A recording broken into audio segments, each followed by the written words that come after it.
What's up and welcome back, Wargamers. This is Battleshock Wargaming Studio. In today's video, we are going to be doing a tournament recap for a couple competitive lists that we took to a tournament a while back. Michael, tell us a little bit about what we're doing. So a couple weeks back, we went to the September Scuffle, which is a tournament down in Portland at the Portland Game Stores put on by our buddy Joel. Yep. So we took the Sylvaneth versus the Bonereapers, and we had a wonderful time. A bunch of our Battleshock friends were there. We got to hang out, play games all day. Yeah, it was a blast. We want to do a list breakdown of what we took, what our opponents took, and then kind of how it all shook out. So before we get into it, a big shout out to all of our members. Thank you so much. These members are doing everything they can to help support our channel and really make us grow. Also big shout out to the Baron of Dice. He supplies us with all of our dice that we roll, and we brought a bunch of his dice to the tournament as well. Yep. So that was really cool. So let's get right into it. Let's start with a little breakdown of David's list. David, you took your very favorite Ossiarch Bonereapers. We know how much you love them. Yeah. And this is a surprisingly spicy list. Yeah, so this list combos speed, magic, and shooting. So there's a couple components that work together in this list. I'll just go over it quickly. We'll put the list up so you can take a closer look at it. So the first thing is the heroes. I've got Archan the Black and I've got a Soul Mason. Now Archan the Black is +2 to cast Unbind. Yep. And then the Soul Mason takes Soul Reservoir, which also makes him +2 to cast until he rolls an unmodified 10+, then the artifact breaks for the rest of the game. But what that means is I've got pluses to cast all over the place, lots of unbinds, and ways to buff up and debuff the enemy opponent. And so I took a endless spell, the Purple Sun. The Purple Sun is great because it reduces saves, which helps with my shooting, because my shooting, I don't have any rend. Right. And then I also bring the Horghast, so when I'm peppering units with shooting and doing damage, the Horghast keeps you from being able to use Inspiring Presence, further helping me to have enemy models flee.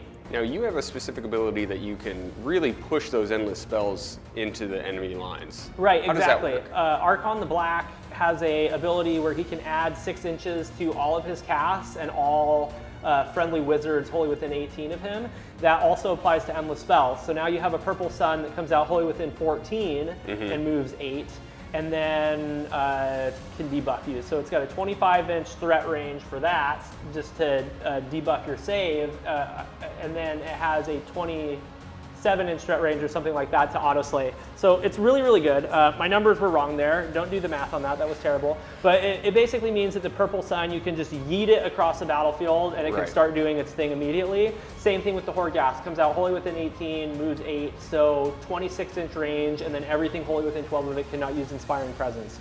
So that helps to pin things and to potentially auto-slay things. And then I've got the catapults shooting.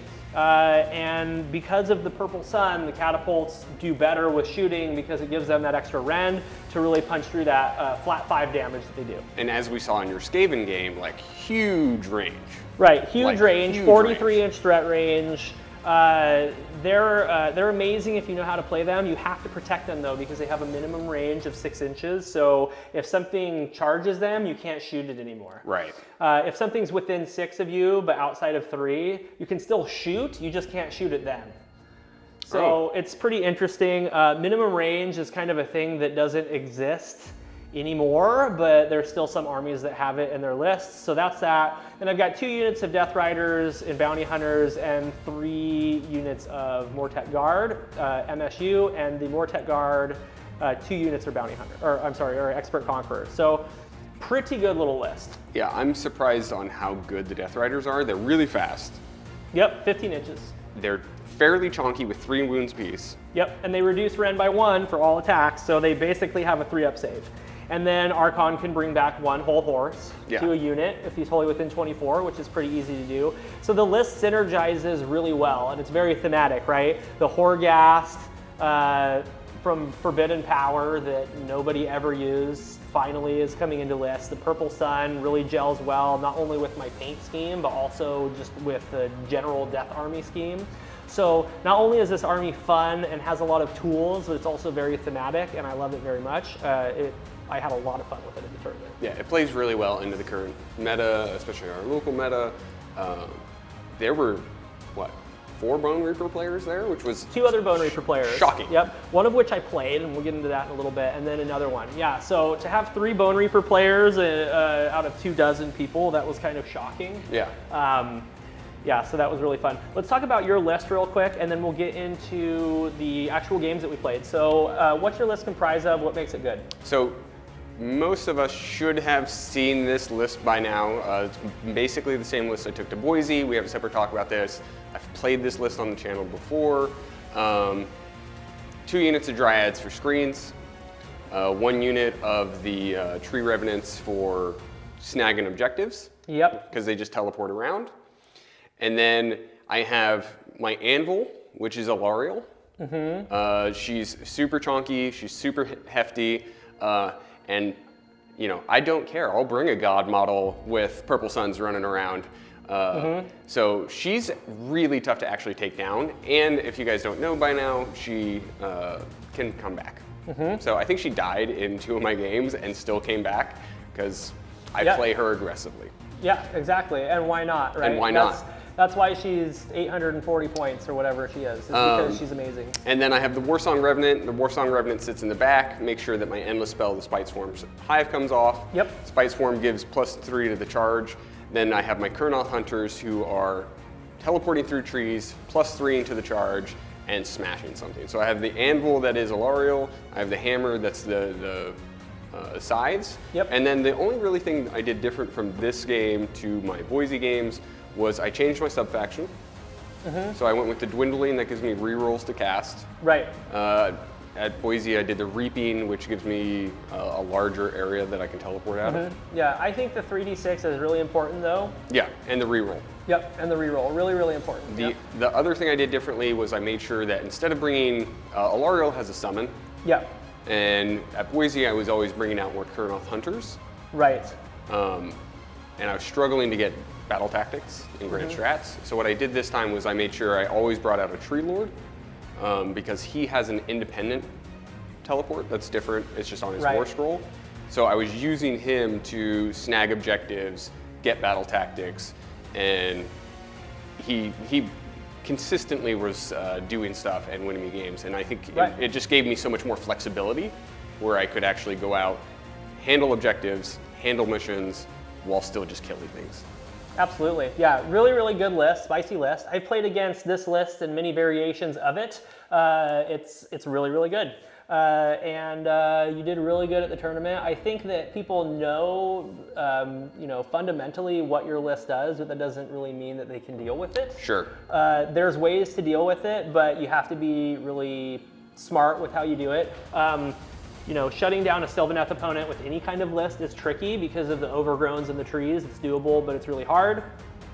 And you're pretty much waiting for your opponent to make a mistake when you're playing against Sylvaneth because some things need to go wrong, right? So like if the Spite Swarm Hive doesn't come out or if you miss your charge, that's about the only way that you can hide from those scythes that are going to do upwards of 20 damage to you every turn. Yeah, 20 to something. Yeah, really, really strong. Fight last also usually messes with me.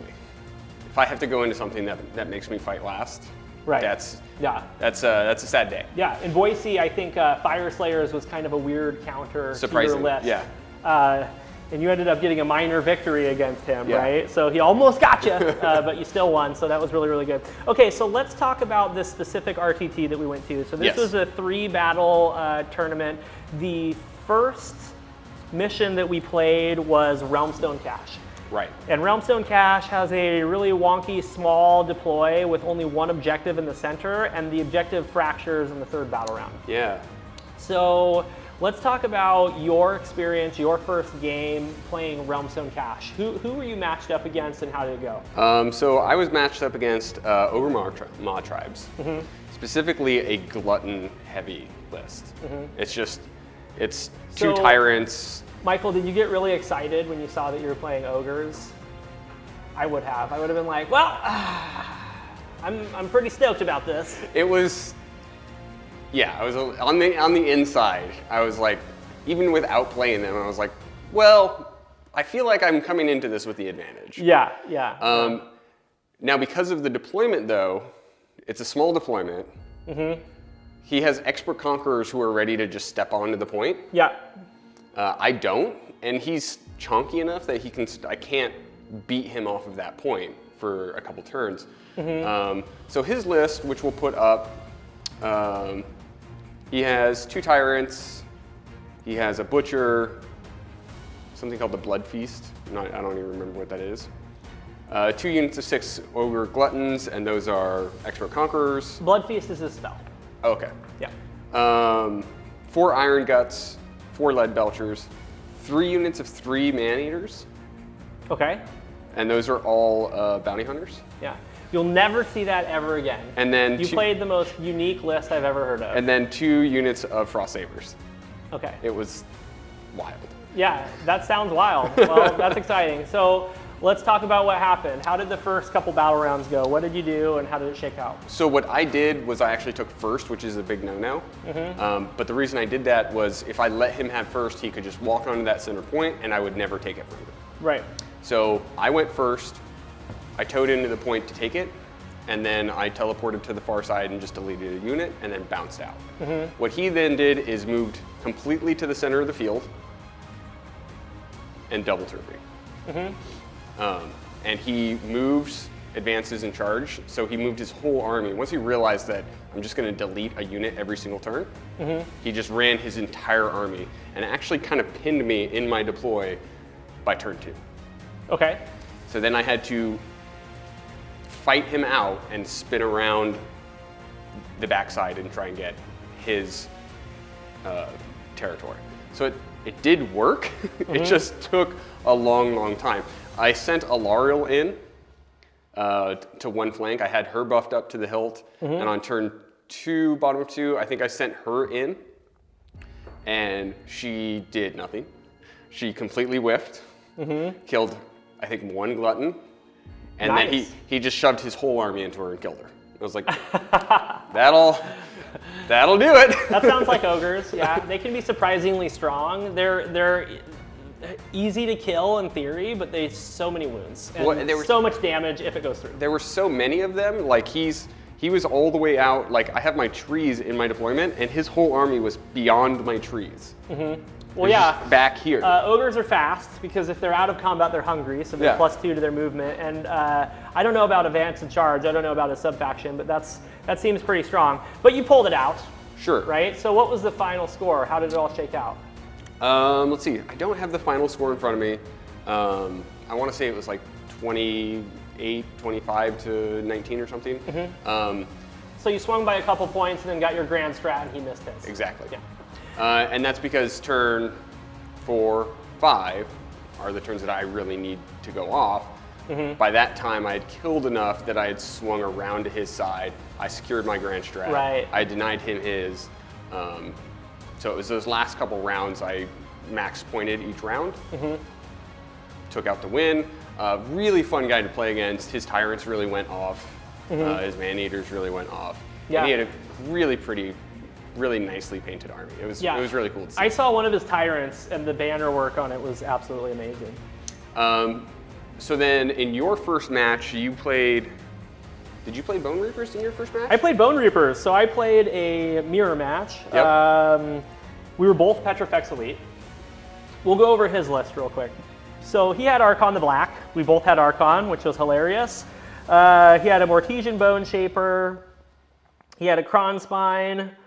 He had a Soul Mason. He had 1 unit of Death Riders, some Mortet Guard, reinforced, 1 unit of Necropolis Stalkers, which are really good, but I didn't include them in my list, and then he had a Gothazar Harvester. So basically what he's trying to do here is, oh, and he had the Purple Sun. So he's trying to pin things with the Incarnative Gur and the horses, and he has the Mortet Guard reinforced with a Gothazar Harvester behind it. So you can't kill any of those skeletons until you deal with the Gothazar Harvester. So it's a really good list. The addition of the Cron Spine was good. it was really hard to figure out how I was going to play into this list. So the first battle round, he gives me the first turn. Yeah. Because he wants to double. So I yeeted the Purple Sun with the +6 movement from Archan the Black. And at the end of the hero phase, it moved close enough to tag horses, the Gothazar Harvester, and Vortex Guard.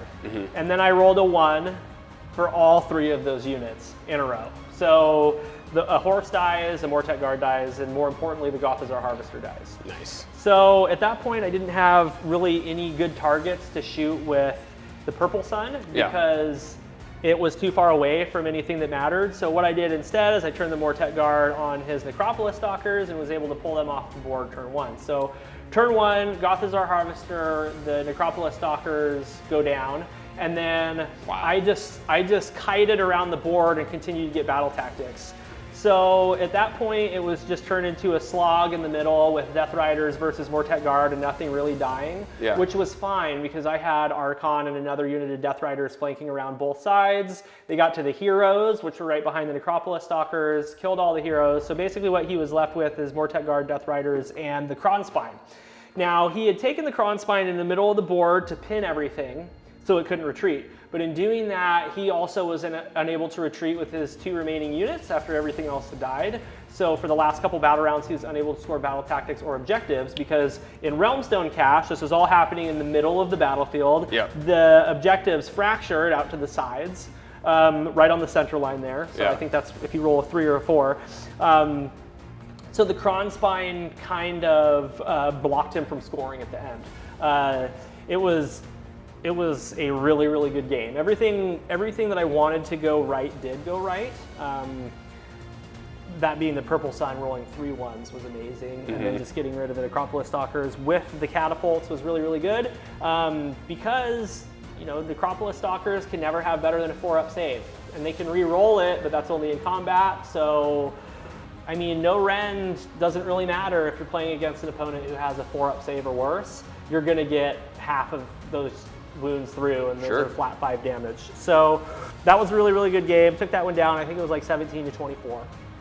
So then we went into battle round 2, or battle plan 2. What did we do on 2? It was head-on collision. Yeah, head-on collision is a 3-objective battle, and you don't gain control of objectives at the beginning.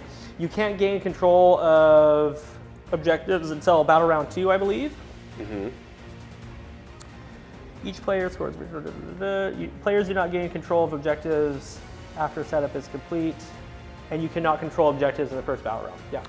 So let's talk about how your game went. Who were you matched up with against when we were playing head-on collision? I went into my mirror match at this point, and so he's playing Sylvaneth. He was playing Gnarlroot as well, but he was taking the Burgeoning, so he's got a 6-up ward if he's near a tree. He has Spirit of Dirthu, a Branch Witch, a Warsaw Revenant, and Drycha. Drycha was really good this game too. Like, her shooting was way stronger than a lot of things in his whole army. He had 1 unit of Dryads, 2 units of Tree Revenants, 2 units of Kernel Hunters, one's with swords and another one with bows. And then he has 2 endless spells. He has the Chronomatic Cogs, which I don't think he needs in this list.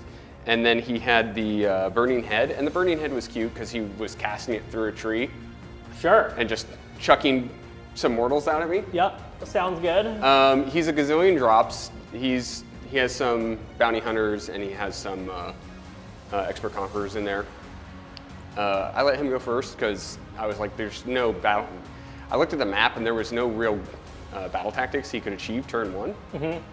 So he had to take a cheeky battle tactic turn 1 and try to make a 9-inch charge from the woodland depths on turn 1. So I castled up in the back around my tree. I have my, my war song in the very, very corner, and she's next to an arcane, getting +2 to cast because she's +1 to cast. I'm all the way in the corner. His war song all the way in the other corner. We both just cast through trees and just did whatever we wanted to. Had the best day ever. but he needed to make a 9-inch charge through Deep Strike. And I'm like, go for it. Have fun. And of course he made it. Of course he did. Yeah. Lifted a 1 in 4, baby. Lifted a unit, and then went back to his area. He kind of moved everything right into the center. And he had Drycia and a Branch Wraith sitting on the outside of his castle, not screened. And I was like, oh yeah, it's war size time, baby. So in come the war size, and they bounced so hard. Didn't kill her, huh? I did 2 damage. Wow. Like, I rolled so, and that's with an all-out attack. I rolled so many 1s and then so many 2s to wound. Like, I was like, cool, I'm gonna go back into the corner and think about what I did. That's funny. And then he just kind of continued to progress through, and I was whiffing pretty hard, and he continued to make 9-inch charge after 9-inch charge, and I was like, what is happening? Hot. The summon of the Tree Lord really helped because I was able to bring him out and shoot him to get different objectives, like behind enemy lines, or barge through was the last one he got. He got Desecrate Their Lands for me. Yep. These guys doing their teleports. I never missed a battle tactic. I continued to just get them every single time. And then I started playing aggressively with Alariel and the sides, and really started delete a unit, delete a unit, delete a unit. So even though I bounced turn 1, I just kept pushing him, taking off units. It was bottom of 5, and we were pretty close, but to secure his grand strat, he really needed to make a 9-inch charge with Durthu again and come into my backfield. He was not able to, and I marched into his secured take what's theirs, denied him his grand strat at the last minute. But again, it was turn 3, 4, and 5. I was max scoring. Right, as you do. So that sounds like it was a pretty good game. So you're 2-0 at this point. 2-0. So that's really good. And then you're going into your second game against Stormcast Internals. Yep, and this was a really interesting list. Because of this battle plan, it was really hard for me to screen this guy because of what his list was composed of. So let's take a look here. Oh yeah, this was that one. Yeah, so this gentleman had Lord Imperatant, Lord Relictor, and Knight Incanter. So he can deny magic, he can teleport, and he can deep strike 7 inches away. All of those heroes are really, really solid picks. He then had a double reinforced unit of Judicators with Skybolt bows. Really, really good. If you don't know already, they do mortal wounds. They have 2 shots apiece. They have 24-inch range. They're fantastic. One little thing he did is he took 3 shockbolt bows and didn't put it on his leader. So he's doing 25 shots that do mortals on 6s, and then he has 3d6 additional shots, 3s, 3s, -1, which was surprisingly good at just whittling things down. I actually tried it in a battle report that we did a week later, and it was great. And I just did 10 Judicators, and they did fantastic with just the 2 shockbolt bows. So I was kind of sleeping on that. That was pretty good. He's got Liberators, he's got some Vanquishers, and then he has 2 units of Annihilators with Grand Hammers and a unit of Prosecutors. Aether Wings, and a Horghast, which he actually never brought out the Horghast because I don't care. That's a good point. So this was really, really funny. So he gives me the first turn, and once again, I was having a hard time with battle tactics too, but I just did Desecrate Their Lands and just moved some horses 15 inches forward, and I was like, well, they're dead. Yeah. You know, have a good day, I got my battle tactic. But the really interesting thing that happened is he does Finest Hour on his general, right? And I wasn't really paying attention to which of the heroes was the general because I was like, I can't kill any of them anyway, I don't care. So we're like going through the turn, I castle up with my catapults, I shoot at his Lord Relictor because I don't like people to teleport on 2 up. So I'm like, I'll try to squeak through the damage, right? So 4 attacks go through with my catapults, and I didn't have the purple sun out, and he has Finest Hour, so he's on a 2-up save. And he rolled 3 1s. So he took 15 damage, and his general exploded in the first turn. I was like, okay, well that gives me a little bit of an upper hand, no more teleporting, right? So he comes down in cover with 15 Judicators and is just shooting into my castle for the whole game. And then meanwhile, he's, you know, having to drop Grand Hammer Annihilators 9 inches away because In the craziness, Archan the Black ended up killing his Lord Imperator before he brought down any of the Annihilators. Oh. So I was in pretty good shape, but like the shooting was just oppressive. And the Annihilators, one unit finally got in and started doing some work. But I had this really funny castle that I had to do. I had to put a unit of Death Riders and 2 units of Mortet Guard around the catapults because, like, with this deploy, you can just get, things can deep strike behind you very, very easily, you know? So I had this funny circle with my Mortet Crawlers in it, and it worked all the way until the 3rd battle round, and then he was able to shut one of them down, but by then it was too late, you know? I kept scoring my battle tactics. At one point he wounded, or at one point I miscast with Archan the Black. Well, he had Protection of the Gash on him, so it was dispelled and he had to teleport, and then I teleported him into enemy territory in the hero phase, and then I was able to move in the movement phase and kill his last hero and steal his objective.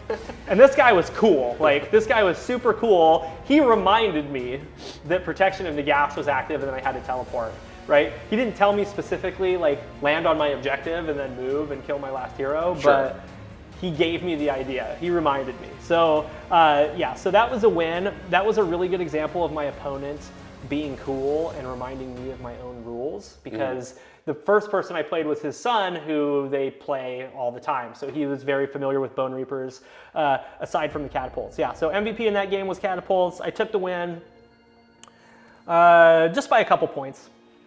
I missed my grand strategy in both games. But yeah, so 2-0 going into the final game. What were you doing for grand strat again? I don't remember. Take what's theirs, I think. Probably. No, kill all the battle line. Oh. Kill all the battle line is what I was doing. Yeah. And that's not happening against Bonereapers, and I wasn't able to do that against Stormcast Internals either. Sure. In both of those games, we had to talk through the last 1 or 1.5 battle rounds because the games were just lasting for so long. So, but yeah, 2-0, I felt pretty good. So we're both 2-0. Yep. I think I was at 3rd, you were at 4th or something like that? Yep. So we were going against each other in the final round. Yep. Super exciting. And what was funny is we had filmed the battle report, which is coming out tomorrow, so you'll see it. We had filmed the battle report like 2 days before. Was it 2 days or the day before? It was something. Whatever. It was really close. We filmed the battle report a couple days before, so so we could see how these lists do, and it was super fun, super competitive. So check that out tomorrow. It's amazing. A really, really good game. If you want to see us sweat, try to beat each other, which we normally don't play that way, but it was a lot of fun. So yeah, so let's talk about the last game. So we're paired up together. Yep. I've already played into this army. I know exactly what it does. You know exactly what my army does. Yep. We're playing Silk Steel Nests. So there's 1 million objectives, Yeah, there's and we eight both objectives. want a castle, right? Yes. So you went on one corner of the battlefield, and I went on the other corner of the battlefield, and yeah, it was battle tactics and hold 1, 2, but not more for both of us for pretty much the whole game. I really had to castle against you too, and like really push my screens to their maximum capacity. Yes. Because of the purple sun. Yep. Like I had to make sure that if that purple sun lands, because this is pre-nerf for the purple sun. Yep. And I had to make sure if that thing lands, it can't get within 3 inches of any of my good bits. Yeah. And it's actually not so much Gnarlroot that I was worried about. She'll come back. It's like the war song. Right. And yeah, and I didn't go for the war song specifically. I went for the tree revs for 2 turns. Yes. It took me 2 whole turns to kill them. Because I threw the purple sun at them. I shot at them with my shooting. They just kept rolling their saves. Because I castled up and then I put my tree revenants way over there to like go snag a point. Yeah. But they're super valuable. I probably should have put dryads out there. Yeah. And they rolled so many 4-ups against your yeah, catapults. it was ridiculous. They're just having the best time ever not caring about your catapults. So Michael literally didn't care about my catapults for the whole game. I think I pushed through maybe 20 damage throughout the whole game with the catapults, which is super duper low. The purple sun was out of position and then it got dispelled. Yep. The Horgas was where it needed to be, but it never came up because the units that I went into just died to my bounty hunters. Right. So yeah, so we're just going back and forth. hold 1, hold 2, not hold more, because it's Silk Steel Nest, so we're just holding our own objectives all the way through the 3rd battle round. And I think there was a 1-point swing at that point. I think you got a Lariel into my deploy, and you were able to take one of my objectives with tree revs. Yep. So it was, at that point, way back here, I was starting to do stuff. Right. At that point, you were ahead by a point, and then it ended up coming down to the 5th battle round. Of course it did. And what I had to do was very simple. I had to kill a unit, right? Now, the catapults were out of position to shoot 4 dryads. Well, I think they were in position to shoot 4 dryads, but I chose not to shoot them because if I missed with them, I wouldn't be able to do enough damage to your other target, which was the Tree Lord. Well, there was something really big that happened right before that. You had gotten rid of the Spite Swarm Hive. So at the top of 5, you had gotten rid of the Spite Swarm Hive. Yeah. And I have to get all of my stuff into your deployment real quick so that I can secure my grand strat. So I still teleport my scythes. Yep. I still move a Lariel up, and I'm pushing into your And you got a 10-inch charge with the scythes. It was like a 10 or 11-inch charge. So at that point, you've got 3 units in my deploy with the dryads.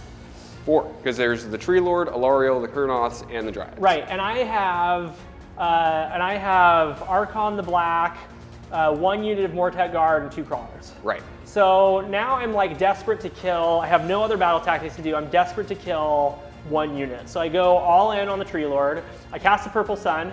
Yep. It moves. I kill my own catapult. Yep. I don't care. I'm trying to kill the Tree Lord, right? So I missed the 1, but he's debuffed. Great. So I shoot him with the catapults. I completely bounce, right? I charge into him with Archon, fully juiced, and he does 13 damage. So he had 1 wound left. Yep. And because of that, I missed my battle tactic, and you got your grand strategy. So you ended up winning by like 4 points. It was amazing. It was the very last roll of the very last activation at the bottom of 5. Finally swung the game. Yeah, super, super, super fun game to play. It was kind of hilarious that we got paired together because we play together all the time. And like, I was not scoring high in my games at all. Like, I was just playing my game. But, you know, my second game went so well because we called it bottom of 3. So I got max points for 4 and 5 or something like that. But yeah, so we got paired up. It was great. It was fun. Michael got 2nd place, so congratulations to him. Only 2nd place to Soulblight Gravelords, which just absolutely dominated at the tournament. The guy just crushed everybody that he played against. And then I ended up getting 6th place with a 2-1.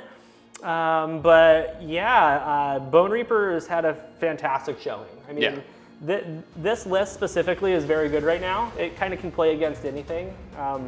And I mean, it would have been a 50% for you to go 3-0. Like that was such a close game. It literally was a 4-up save that Michael made, and if he failed it, he dies, and if he doesn't, he wins, right? And he rolled a 6, and so. I felt really good about how I played against you in that game. In the battle report that you're going to see, I make a mistake in the 2nd battle round that kind of tips things a little bit. So I was focused on that when we went to the tournament to not make little mistakes like that, make sure I'm just focusing on scoring points and not doing specific damage. And this army performed quite well. Obviously, your army always does. 4-1 at Boise Cup. Yep. You took down Best Sylvaneth.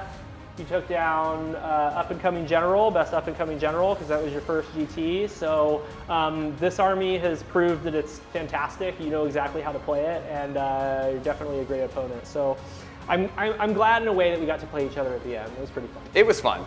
We were having a great time because we were just, you know, our friends were there, and we're talking to people, and people were coming out and checking out the game, and it was just such a good, tight game.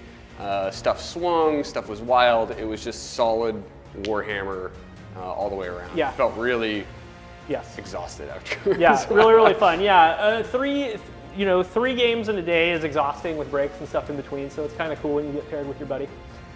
So yeah, so that's our recap for the September Scuffle RTT that we went to. I hope that you guys enjoyed this information. Hopefully it'll help you with some of the list building, and some of you that haven't played in tournaments, I highly encourage you to do so. It's not all about winning. It's really fun to meet the community. There's fun raffles, giveaways. You can show off the armies that you painted. It's a lot of fun. Yeah, because we've been to tournaments at this store like 3 or 4 times now. And at this point, we just kind of know everybody. Yeah. So yeah, it's like hanging out with a bunch of friends. Yep. So yeah, if you're not playing tournaments, I really encourage you to do so. It's a lot of fun, and it just gives you a lot of ideas of how to build your army, how other minds think. Because a lot of people get in the habit of playing the same 2-3 people all the time, and you don't really get that variety that makes the game so fun. So yeah, lots of fun. We've got lots more content on the way. I'm going to a tournament in a couple weeks probably. I might do a little recap with you depending on how it goes if I win. Just kidding. So that should be really good. And please do check out the battle report that's dropping tomorrow. It's going to have these 2 armies featured, us playing against each other. It's going to be a real blast. So thanks for tuning in. That's a really good one. I'm really proud of that report. I think it's going to look really good. I'm really excited. Yep, lots and lots of fun. Anyway, once again, if you're new to the channel, please take time to like, share, and subscribe. Consider joining our channel and becoming a member. It's the best way to help support us. And until next time, we'll see you in the next video.